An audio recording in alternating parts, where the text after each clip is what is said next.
Hey, what's going on, folks? This is Tech World Vlogs on Tesla, bringing to you the latest and greatest update from Tesla. I'm driving a Tesla Model Y 2021, and the update that was released is the 2022.16.1.1. That is a mouthful. So there is two new updates on this release note. The very first update here is related to driver profiles. The media player, big improvement. Spotify, now we're able to log in as drivers to our Spotify account, which is now linked to our specific driver profile. Simply log into your media account while driving, and the profile is saved and set. So that is a big change, especially if you're sharing your car with, let's say, your wife or kids. It is pretty awesome to have your media locked to your profile.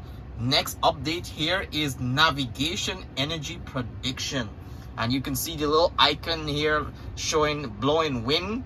But this update here specifically is energy prediction for your route has been improved by incorporating forecasted crosswinds, headwinds, humidity, ambient temperature while using online navigation. So if you are using the Tesla built-in navigation, now you're getting more accurate energy prediction, because Tesla is able to forecast the crosswind that is going to affect your vehicle, just the aerodynamic nature of the vehicle, and to maximize on that route you're using headwinds, humidity, ambient temperature. All these can impact your energy consumption per trip, and it's nice to know that we are getting more and more accurate information as it relates to energy efficiency in our Tesla.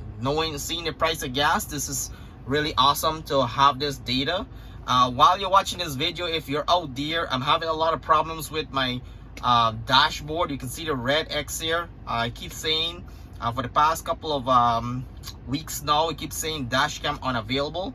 I did try getting a different SSD card, but it's still not connecting. It's something I have to look into. But if you have some best practice, some tips how to work around the dash cam unavailable option, I would love to hear that in a comment below. As usual, subscribe, share, let's stay connected. Love to have you on this channel, and hope that you guys can leave a comment and push the like option. We'll see you on the next update.